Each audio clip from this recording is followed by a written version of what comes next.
Hi, everyone. Welcome to today's episode of Shotmaker, the podcast that's all about mindset. Today, we are joined by Adam Harris, the Executive Director of the Brewers Guild of Pennsylvania. Prior to becoming Executive Director, Adam spent 16 years in the House of Representatives of Pennsylvania. I think you will find this conversation to be fascinating as Adam shares with us the importance of being part of a community and working together for the common goal. What Adam has done as part of the Brewers Guild over the last 2 years is incredible, and I know you will find his story to be an interesting one. Thank you so much, Adam, for joining us, and we hope you enjoyed the episode. Okay, welcome to the Shotmaker podcast. We are joined today with Adam Harris, the Executive Director of the Brewers Guild of Pennsylvania. Adam, thank you so much for joining us today. Hey, it's great to be here. It's a windy, kind of miserable day here in central Pennsylvania, but it's always a great day for a podcast. So, thank you for the opportunity to come on and talk about beer. I love advocating for beer, talking about beer, drinking beer. So anything you want to dive into, we can do it. No, definitely. And, just doing a little bit of research before the show is learning your history is unique in that you were a politician first who then sort of moved in the direction of beer. So can you tell us a little bit about that story? Yeah, so I did 16 years in the state legislature. I really enjoyed it. The only complaint I would say I would have is it kind of gets a little monotonous towards your final few terms. You're doing the same events year after year. So I thought, I want to do something new. I want to do something exciting. So I started my own LLC, which I had no idea how to do. Thank goodness for Google. I literally Googled most everything I learned about setting up a little company.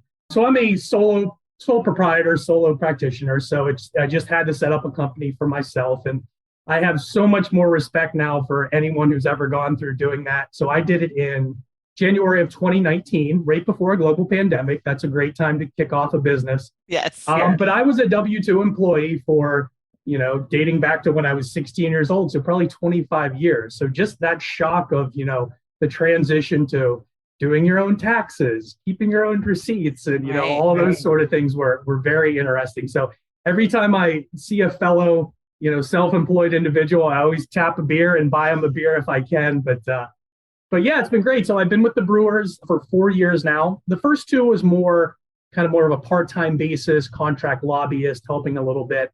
And then my good friend Dan Libert and I actually switched roles. So I took over as executive director. He's deputy executive director. He does all the tech stuff. I'll be the first to admit I'm terrible with computers. So I do the lobbying, the people aspect, the brewery visits, the lobbying, and then Dan kind of does everything behind the scenes. We have about 200 breweries in our association, which is awesome, from some of the bigger in Pennsylvania all the way down to some of the smaller that may have even just opened during the pandemic. So that becomes interesting and challenging because, a large brewery has a lot of different issues that maybe don't relate to a smaller brewery and vice versa. So we try to get people legislatively kind of all on the same page, like, hey, let's fight for this issue, even though it might not be super important to you this month. And, in a couple months, we're probably going to pay that favor back. No, that's so fascinating. Tell us a little bit more. I think a lot of times, when we deal with, restaurants, hospitality clients, I think a lot of times they don't realize all of the work that you guys do behind the scenes. It just looks like a fixed expense. Like, do I need to pay it again? But tell us more about what all of the things that you do for your membership during the year. Sure. I think one of the most interesting things we do is we have a quarterly legal call. So you can jump on with our attorney. You can ask, some fairly basic questions. If it gets into anything in depth, it might need to be a one-on-one consultation. But yeah, so we have, some legal assistance if you have questions about, we always say ask first before making mistakes. You don't want the liquor control enforcement officer showing up and asking you why the heck you were doing that. And something actually new that we're doing, we have an equity and diversity, equity, inclusion committee. So we're going to do the same thing with monthly calls for equity inclusion, where you can call in anonymously, ask about questions, ask how other breweries are handling issues. We also have an internal Facebook page so you can throw out information and, just get a wide swath of answers from all over the state. So it's really just taking a gigantic state and trying to keep everyone kind of connected and discussing what's going on and, so everyone can prosper. We do 2 to 3 in-person events, which are obviously super fun.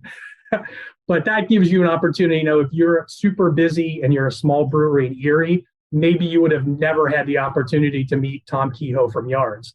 But lo and behold, we have an event in State College. You both come together and you get to hang out and have a beer and talk about how great the Phillies are going to be this year. Well, exactly. And I feel like that's one of the things when you talk to business owners, the ones that do go out and meet, other breweries or other restaurant owners, I feel like there's so much value there beyond just, oh, we met, it just that, collective group think that happens at that event, which was always important. But I guess talk a little bit about, the impact of the pandemic, because I actually was at your first event post-pandemic last fall. And it's amazing how much had changed in the industry, during the last 18 months. So talk a little bit about how much your group has assisted during that time to an industry that was incredibly hard hit. It was awful. It made everyone feel super disconnected. I will say, like, the participation in our legal calls, I think, tripled during that time. A, because people wanted to know what the changing rules were, and B, they just wanted to talk to other human beings to see like what's going on in their neck of the woods. I would say a couple of bright points.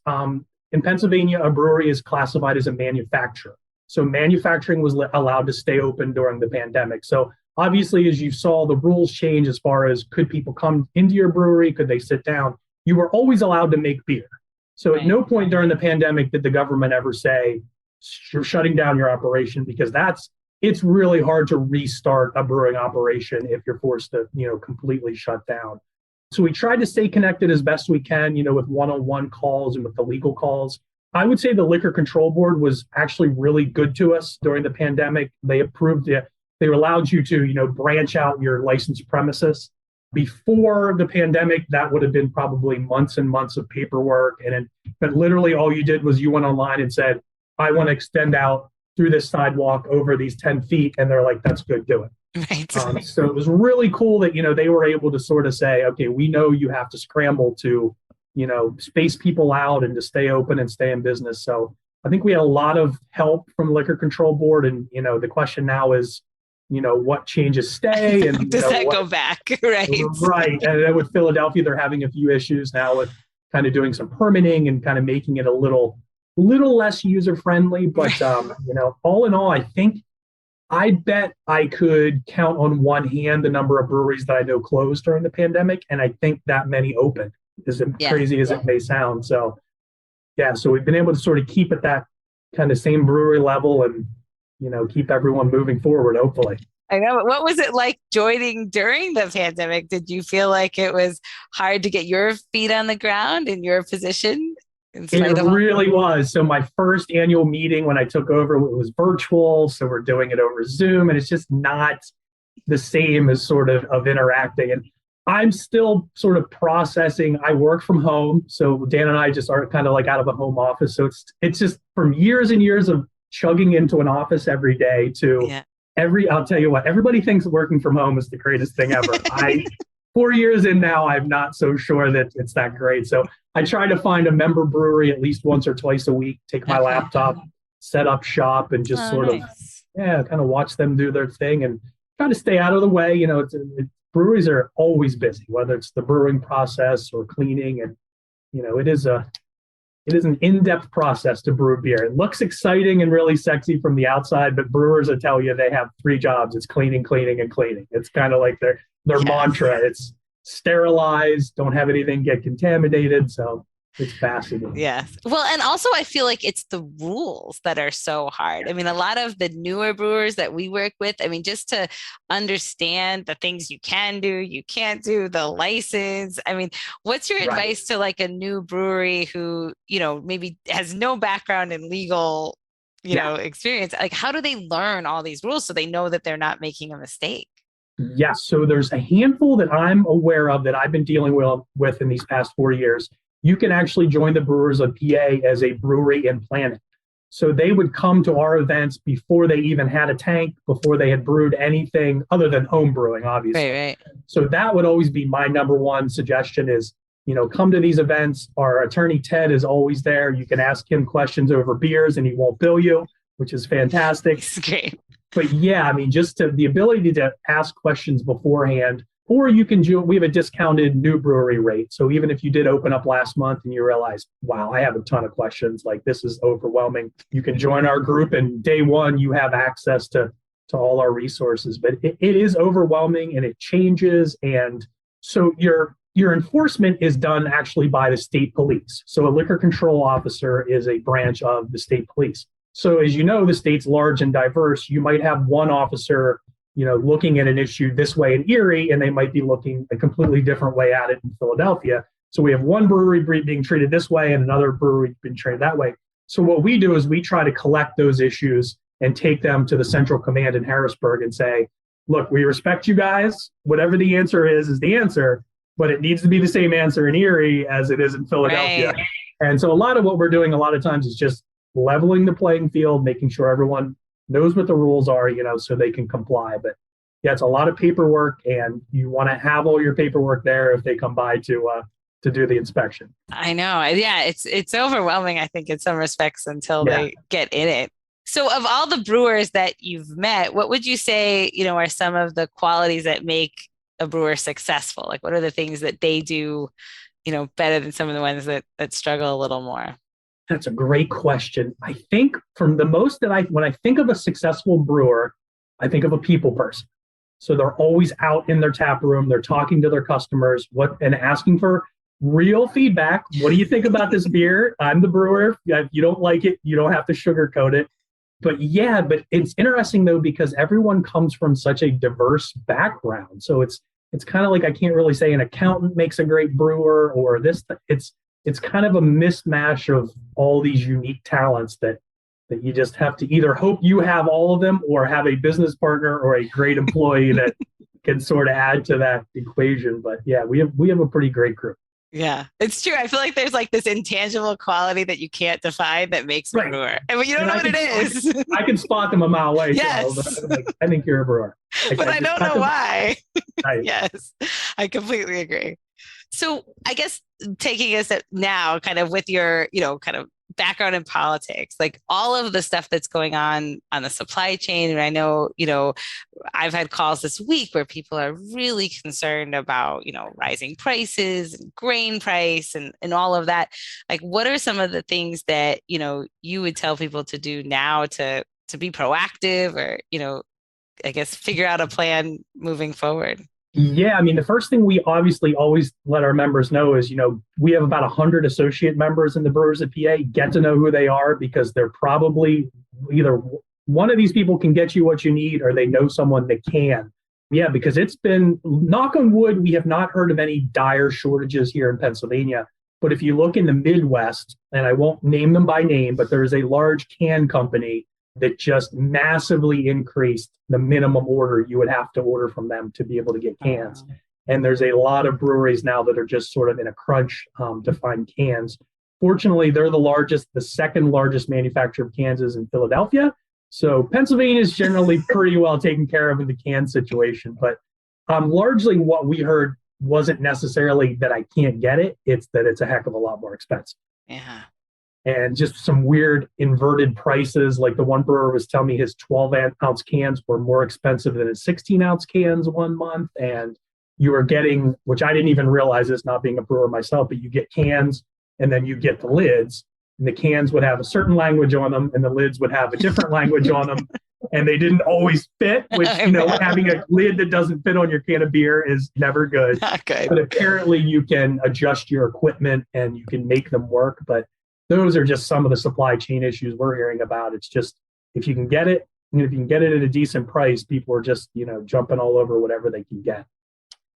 I know it is challenging, but I think you're right. Like staying connected, finding out what everybody else is doing. I think it is what it is, but everyone will figure out a way, just like they did during COVID. So yeah, and everyone's so helpful. I know during a couple of can crunches, even before I was with the BOP, some of the larger brewers who had established relationships, they would just buy a whole bunch extra. And then if someone needed, a small order, a small brewery, they would just go and buy directly from that brewery. So there's a lot of, people helping each other out that absolutely don't need to. I mean, it kind of almost doesn't make common sense to help your competitor, but no one really looks at each other as competitors, in this business. It's great to have if you have one brewery in a town, it's better to have three because you're just going to bring more people to the town.